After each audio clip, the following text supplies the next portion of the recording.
Today we're on my alt account where I have nothing owned, only starter cards. Let's get our rank up to bronze 2 so we can start earning. Hello, bienvenido, kamusta. Hello, how are you guys doing? Hope you're doing well. This is Luke, where I am helping us Krills as small-time investors play to earn. So if you want to join the Krill crew and get into the Discord, make sure to go to donor box and sign up for channel membership. But today we are playing on our alt account where we have no cards to our name. Eventually I want to start the streaming series of $11 to $1,000. How long will it actually take? But to start earning, we have to hit bronze 2, which on this account I've only played a couple of matches this season. So we got to get our rating up to 400 before we can start renting. And then eventually I'm going to wait for my energy capture rate to get back up to 100%. I don't know why they still haven't fixed this, where you shouldn't be lowering your capture rate when you're not earning anything. They said that they would fix that. They never did. So hopefully Splinterlands gets to that. Maybe I need to put it in the feedback suggestion so they actually remember. But we want to get to bronze 2, and the thing about earning, you want to get your rating as close to 700 because it's going to cap you out at bronze 2 rating at 700. So if we can get closer to that, then we're going to be earning a little more DEC once we rent that 1,000 power to hopefully make enough DEC to keep compounding our account and eventually move up through the ranks. But let's start some matches. Just show you what I'm thinking as I play in bronze 3 with 0 cards, just the starter cards, and see how many we can win and why we lose, and see if we can together gain some knowledge about early level Splinterlands play. Alright, so we got 29 mana here. For bronze 3, all the rules are going to be standard here, but we can see what they've been playing. They've been playing some Obsidian. They've been playing Thaddeus a little bit, which is a counter to Magic, but I can tell from this that it's low mana because he only has 3 cards out. So for 29 mana, what I've been noticing is that people seem to be playing General Sloan and trying to create a taunt and keep him alive, or Obsidian. But I feel like Obsidian at 29 mana actually counters General Sloan from the little experience in bronze 3 I've had so far. So we're going to go Obsidian. We're going to put Mustang as a counter if he also uses Earth. We want to make sure that we put in our heal with the Goblin Psychic. I like putting in the Regal Periton just in the back line because he absorbs any sneak attack. At least in theory he should. I notice my camera's a little bit off here. And with 5 speed and flying, he should dodge a lot of attacks. And then we have 6 mana left over, so we can decide to put in maybe some snipe or sneak attack ourselves. It's a little bit hard to say. I think what I'm going to do is put in the Princess just for even more magic damage. If he counters magic, that's okay. We can put in 1 sneak attack Goblin Thief just in case we want to destroy any of his backline and see how that works out for us. Alright, so he did end up using Obsidian like we thought he might. So let's see, he added more magic damage with the Periton. And, well, same setup really, besides he used Magic Reflect and the Zenith Archer. But I think with our sneak attack, we should be able to take out the Archer pretty easily and then cut out his heals with the Goblin Psychic. So I think if our Mustang can survive here for a couple rounds, we should be able to win with the sneak attack. We'll see how this plays out. We destroy his backline here. He's going to heal up, but so are we.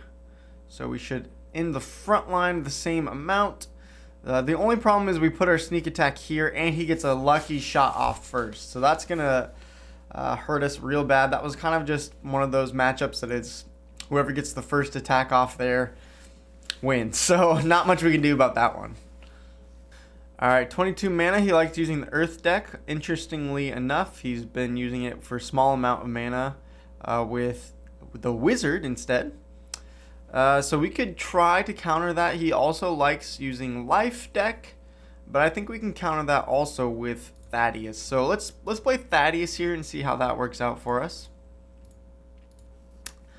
The thing about Thaddeus, he's a little bit lower mana for most of the monsters, so we can put Cursed Wendeku.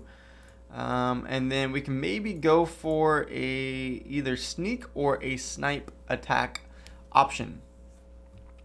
I'm going to go ahead and do Snipe because I think with the Death Elemental I can take out some of his backline monsters, whether he uses life and has some armor, or if he doesn't and uses earth, then we should be able to shred through it even quicker.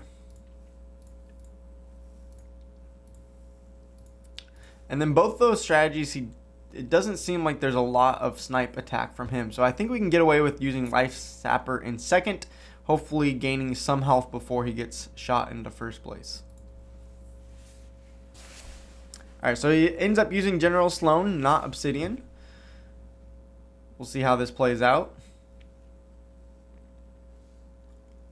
Alright, so he has some snipe block here as well as the extra armor, so that might be enough for him to win. We'll see if we can keep our Wendeku alive. He's going to die to this backline range pretty quickly. So even though we have the life still here, I'm a little worried that our front line is going to die. We're going to get a miss there, which is going to help. And then finally, we're going to take out his second snipe. But the extra armor is really going to help him out. If we can life leech this down, though, we are sitting pretty. Now our snipe attack is going to take out his backline, so we end up winning. There's a little luck in there with a couple misses, but General Sloan has pretty slow monsters, so it's not completely out of reason. There was a 10% miss chance on my backline that happened, so that was a little bit helpful. But you're seeing there that having that extra damage sniping, trying to take out the backline eventually really helped, and having a little bit of life leech towards the front line almost acted as a secondary tank because I was guessing he wasn't going to use any snipe attack. Alright, 24 mana here. We're seeing a good mix from him of using water, fire, and earth here. So I'm just trying to think about what I want to do with 24 mana. The thing is, I would like to use Kelia here, but if he uses earth, there isn't a strong counter to magic. If he uses fire, I feel like my earth deck could counter him pretty easily. So I think we're going to go Obsidian. We're going to put in Mustang. We're not going to put in the heal this time because I'm a little bit worried about that much mana. I am going to put in Periton to absorb any sneak attack to the back line here. And then we will go... I want a little magic damage, but then I kind of want a snipe block just in case. So let's see how this goes. Chaos Agent will absorb at least one attack if he goes snipe into the Elven Mystic. Or if he uses Opportunity with Kelia, it'll absorb a shot there as well. Alright, so he ended up using Tarsa, which I'm imagining that's going to be a good opportunity in sneak attack. So sneak attack hopefully will dodge. We have a 3-speed difference between the Striker and the Periton plus flying. So that should be a 55% dodge miss. So I'm pretty happy about that. And his opportunity shot is going to go straight into the Chaos Agent. So with that in mind, even though the Mustang isn't going to have anything with the Void, it's not going to do anything. We could have put the shield in here, but I was maybe assuming he was going to go magic damage as well. I think we'll still be okay because we should be able to get through his lava launcher in the second round. So maybe if Periton can dodge a shot or two, we might have a shot at winning this. Let's see how it plays out though. She's going to take out his front line there. And here we go. We got one miss, as I said, 55% chance. And then we should be able to take out the living launcher on this next shot. Our Mustang goes down to the opportunity though. So actually, I think we might lose just because of that. We're going to need a lot of misses. Gets one more, but it's not going to be enough, is it? Oh my gosh. We need one more miss. Okay. All right, there you go. Tarsa on the counter to Obsidian. Maybe we could have put in a tank with shield and that would have changed the tide of the match. But then again, if he used magic, I would have been countered back. Alright, 24 mana this time. He uses death and a lot of water here. He seems to be using more water deck than death deck though for higher mana battles. Again, death deck, you can see he's using 2 monsters or 3 monsters, so that's probably low mana. So for 24 mana, he's probably going to go back to Kelia. And for a Kelia defense, we can go back to the Earth deck and this time put in the infantry for a shield instead of the Mustang for the Void. Put in a couple magic damage dealers so that we can shred through, especially if he uses the what is it? The Serpent with the dodge. We should be able to shred through his team in just one round if we have enough magic damage. And again, another snipe block, opportunity block, and then the sneak attack block. Alright, so again, we're going to fail. He picks Obsidian as well. And this time we didn't pick Mustang, so we're probably going to lose this one as well. Oh man, you can see I'm not actually that practiced with low bronze here. But maybe there's a chance if we can. We're going to have one round to try to take out the Mustang. But it's not going to happen. So this is an auto loss. Man, bronze 3 is even harder than silver and gold. Alright, 99 mana. Let's see. Probably the highest level mana monsters is it? Might be Kelia. Actually, General Sloan. Is this might be a good time for General Sloan.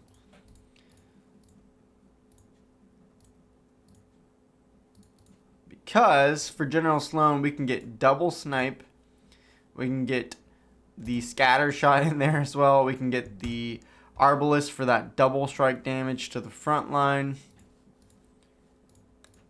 And then, in case he uses magic, we can get a secondary tank in there. I'm not worried about his attacks right away if they're melee going to shield bearer, but if they're all magic, I'm a little bit worried. So I want Elven Defender in second place as a secondary tank to absorb any more potential magic damage coming in, and then the double snipe attack to hopefully take out some of his backline. So there we go. He went with Obsidian as I was thinking he might, but we should be able to shred through his taunt here and then start. If we get misses, then we're going to be kind of screwed against the Periton. But it also depends on where our scatter shot goes. If our scatter shot goes straight to the back line, any of these guys, that's going to be a huge help because with General Sloan, this will do 3 damage and kill them off in 1 hit. So there you go. We got rid of the sneak attack. Let's get rid of his taunt and his extra magic damage. We are going to lose our tank, but because we have a secondary tank against his magic damage, that's going to help. 2 scatter shots hitting the backline. That's a big help. Thank you very much.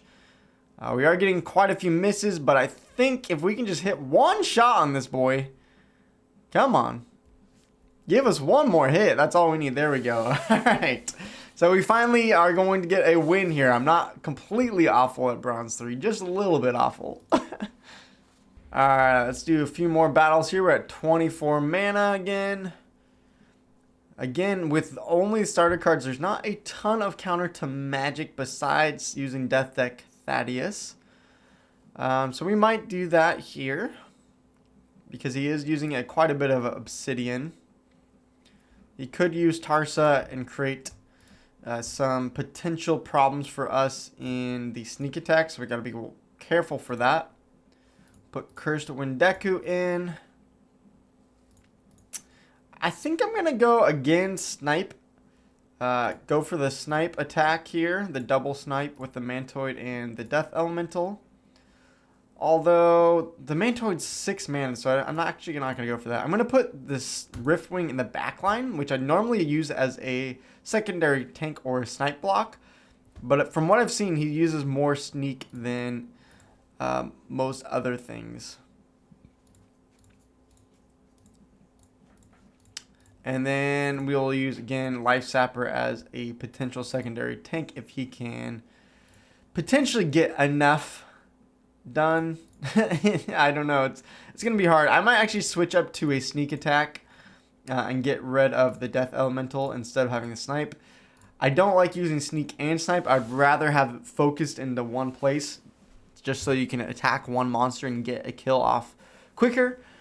So we're going to protect our sneak and then sneak attack him, Life Sapper as a secondary tank potentially if he builds up enough.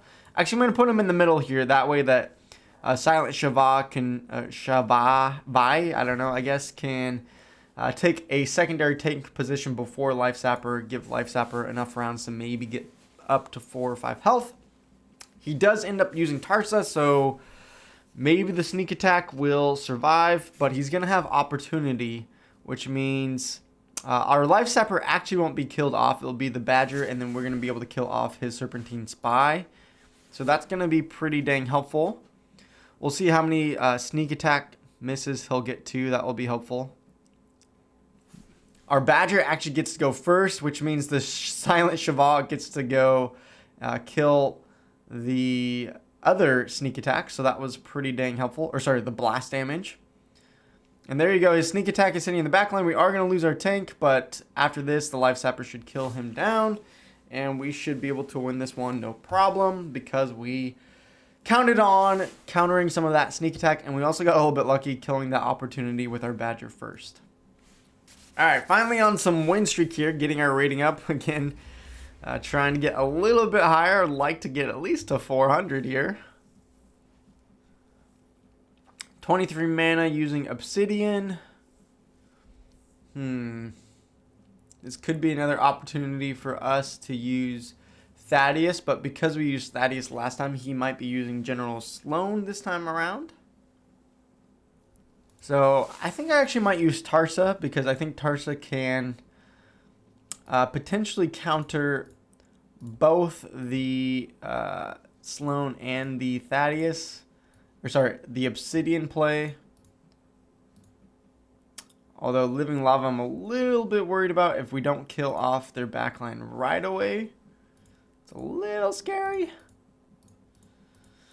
Okay, and then we'll also add the Snipe.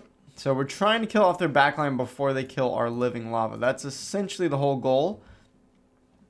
And because I don't want our Living Lava to die straight away, I'm actually going to put Chaos Agent in first. Just to absorb, if he uses Obsidian, Chaos Agent is going to absorb 1 magic damage shot. Hopefully, that's the goal. And then Serpentine Spy can maybe kill off one of their magic damage dealers. He uses General Sloan though. So let's see if this actually can counter General Sloan. A lot of General Sloan attack goes to the front line because of this extra range. So we should be able to get Living Lava to survive a decent amount of time. The only thing I'm worried about is I maybe should have put Serpentine Spy in behind the striker, just in case Living Lava dies here. He doesn't get moved up in the first place. So we'll see if we can take out his armor. You can see that my opportunity actually went to Chaos Agent first, which I kind of like because now Serpentine Spy can survive long enough to kill off their armor. So that's going to be a pretty big help. But as you can see, Living Lava is going to die in this next round, which that's kind of what I was worried about with the Spy falling into first place. That might actually be enough for me to lose because of that. We'll see. It's going to be dang close. We are going to get through the front line. Oh, come on. No, the miss. That's going to end the game. That single miss there against the flying is what actually loses this match. That was so sad. So sad. R.I.P. baby. Alright, 13 mana seems to be the death deck here. What I'm going to do, though, instead of using Thaddeus, because Thaddeus would probably only be countering magic damage, which with 13 mana, I don't see much Obsidian being played. So I'm going to use the Drake instead for the extra armor. Put the Wendeku in. And then I think I'm going to actually use Life Sapper, because honestly, what will probably happen is they use Thaddeus, Cursed Wendeku, Undead Badger. And then what will happen is his Badger will only do 1 damage, and our Life Sapper will be able to heal up that damage. Especially with the 1 armor, it'll give at least 1 turn to heal up some. Alright, so he uses Fire deck instead. Usually I see people using Death deck, so we'll see how that goes. That means our Life Sapper is going to be in some danger against the Serpentine Spy. The 1 armor is going to help, but it will die in round 2. So it's going to be a close battle here, but I think we might have a decent chance with our Thorns to take out their frontline Living Lava, and then the Serpentine Spy will also die to Thorns here. It might be a draw. No, we're going to win by 1 HP. Let's go. Whew, that was slick. Alright, 99 mana battle. The last time we did this with General Sloan, and that seemed to work out pretty well. Let's see if that works out again. We did the double tanks, and then just a bunch of... We want the Portal Spinner in third. We want Boatman, Mantoid, and the Pellicor Arbalist. So that's what we went with last time. We'll see if it works. Again, they use Obsidian, which I also encountered the last 99 mana battle. We'll see if this works out again as well as it did last time. They do have a good snipe block, which last time there was quite a few misses. So there is a big chance that these miss, about 50% chance. And then where the scatter shot goes is also going to be a huge factor. So let's see how this plays out. Again, like last time, our taunt will die pretty quickly. This time our scatter shot hits the Goblin Tower, which is a little bit of a bummer because I would rather have it take out a heal or this Venari Spellsmith. Getting a couple misses here and there. No misses to the Periton though, so that's actually going to be quite huge. I'm a little bit worried though because we had misses towards the Unicorn and more misses. Okay, so at this point I think we lose. No, because if we can just get a hit here. Did the Arbalist miss 4 shots against this Mustang? It was only a 20% chance, and I think it literally missed 4 different shots. So maybe Obsidian is better just for the fact that we won't miss shots. Oh, that was ridiculous. Alright, so we got the Thaddeus or we got the Fire Deck. So again, I think this is a chance for Obsidian with the shield instead. Again, last time that kind of screwed us over because they ended up going magic damage. But I like my odds here. Decently. Not great, but I like my odds somewhat. So we're going to put Periton in the back to absorb Sneak, Failed Summoner to absorb Snipe, and then the Archer just for fun. Archer won't do much besides probably absorb a shot, because if they use any shielding, then the Archer is going to do 0 damage anyways. Alright, so this time they use General Sloan, which again, we should, with the infantry, absorb a lot of the range damage that's coming in. So I'm not incredibly worried, especially with the Goblin Psychic Heal. We should be able to heal them up in time to survive and get through their taunt here. Yeah, there we go. Ooh, the extra damage though. I think we should be okay though because we're just going to shred through the rest of their team.